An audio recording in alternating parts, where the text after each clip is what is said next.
Hi, and welcome to the turbulent world with me, James M. Dorsey, as your host. Storm clouds may be gathering, potentially casting a shadow over Saudi Arabia's shock and awe sports buying spree and complicating the geopolitical and geoeconomic sports strategies of the United Arab Emirates and Qatar. So far, it's been smooth sailing for autocratic Gulf states.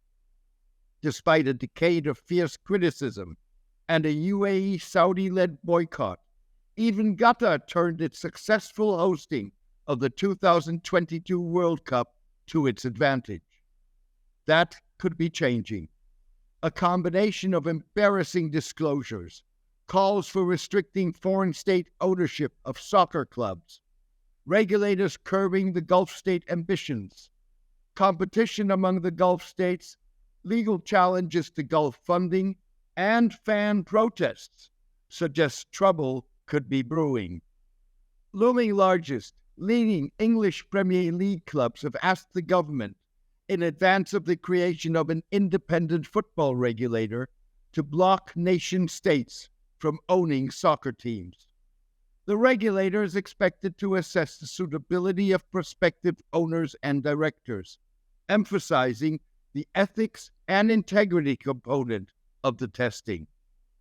It was not immediately clear whether the eligibility assessment would be retroactive, potentially challenging the UAE's ownership of Manchester City, a Qatari bid for Manchester United, and Saudi Arabia's 2021 acquisition of Newcastle United.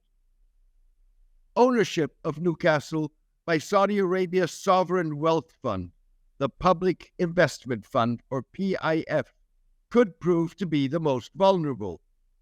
Some Premier League teams suggest the league's assertion that the kingdom's legally binding assurances that it would not control the club have since been contradicted in court filings in the United States.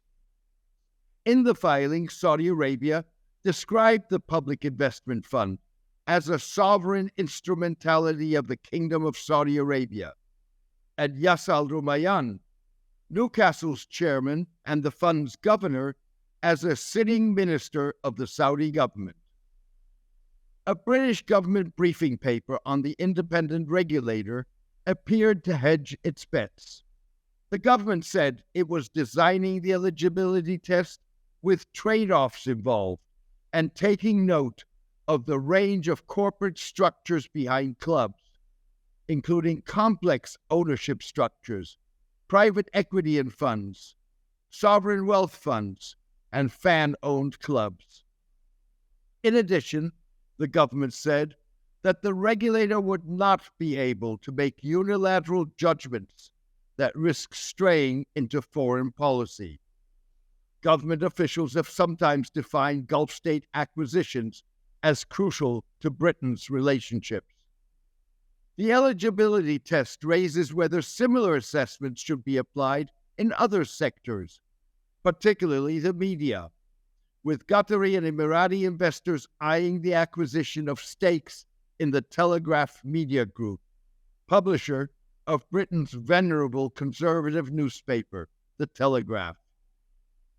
Saudi Arabia's 2019 acquisition of a 30% stake in The Independent may serve as a warning sign.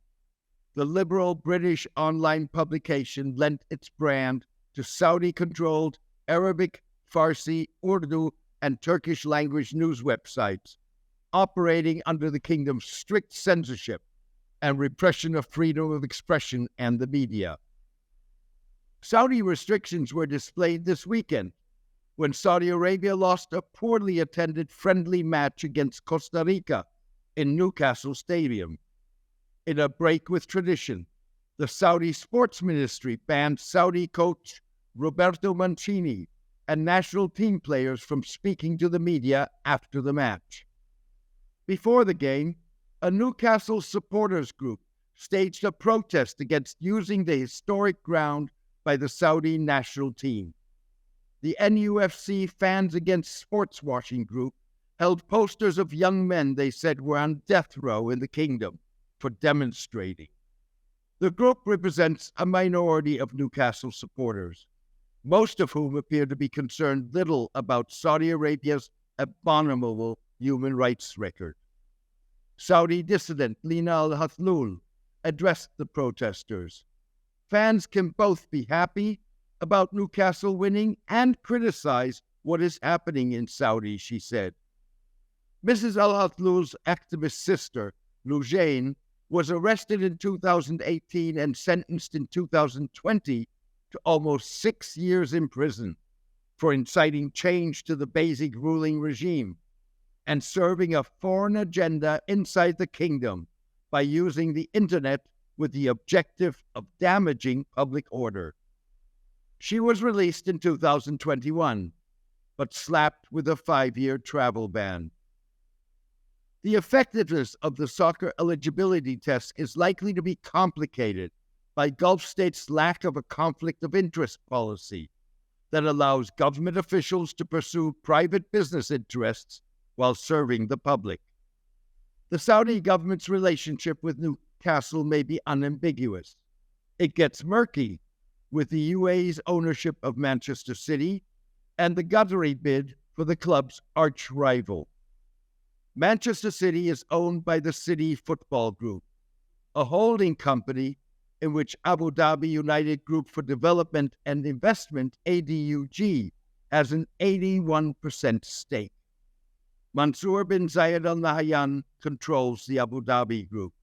He is an Abu Dhabi ruling family member and UAE Minister of Presidential Affairs.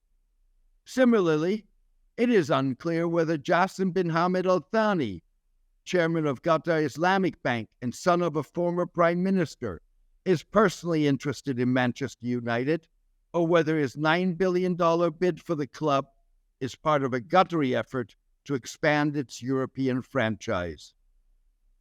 Britain's eligibility test is one of several potential challenges to Gulf funding. Spain's top soccer league, La Liga, has complained to the European Commission that Qatari state aid to Qatar-owned Paris Saint-Germain allegedly distorts European Union markets by paying above-market sums for top players. La Liga filed its complaint under newly enacted European Union foreign subsidies regulations. The rules empower the Commission to investigate funding by non-EU members or companies operating in Europe and redress, if needed, their distortive effects. La Liga opens itself to allegations of hypocrisy by at the same time appointing Visit Saudi, the Saudi tourism marketing campaign, as its global sponsor. How the Commission handles the complaint could have consequences for Saudi Arabia's mouth-watering expenditure on soccer player acquisitions.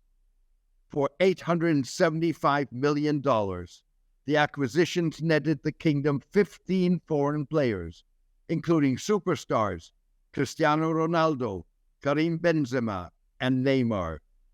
However, it failed to seduce Lionel Messi, who opted for Inter Miami, and did not secure Liverpool's Mohamed Salah before the transfer window closed.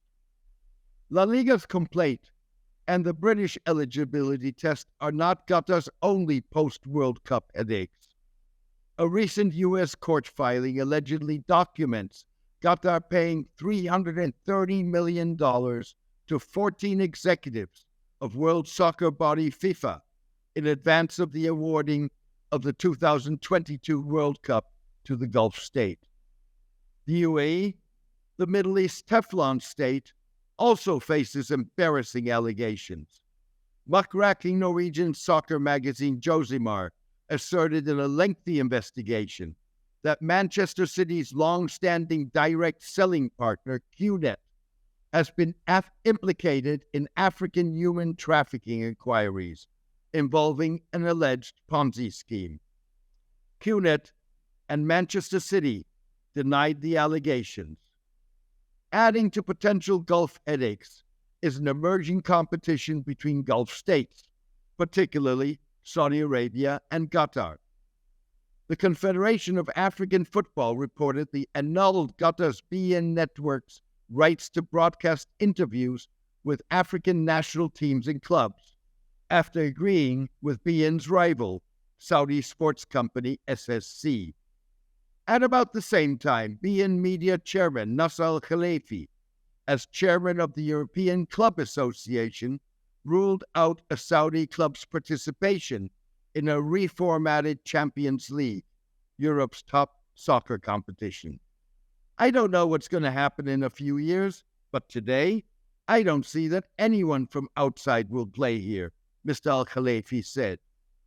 Mr. al-Khelaifi also chairs the Qatar Investment Authority subsidiary, Qatar Sports Investments, and is president of Paris Saint-Germain. Talking about Saudi Arabia, Peter Frankenthal, Amnesty International's Economic Affairs Program Director, warned, sports washing is affecting numerous sports, and governing bodies need to respond to it far more effectively. Thank you for joining me today. I hope you enjoyed today's column and podcast. The turbulent world with James M. Dorsey depends on the support of its readers. For the past 12 years, I have maintained free distribution as a way of maximizing impact. I am determined to keep it that way. However, to avoid putting up a paywall, I need the support of a core of voluntary paid subscribers to cover the cost of producing the column and podcast. If you believe that the column and podcast add value to your understanding and that of the broader public, please consider becoming a paid subscriber. You can do so by clicking on Substack on the subscription button at www.jamesmdorsey.substack.com and choosing one of the subscription options. Thank you, take care, and best wishes.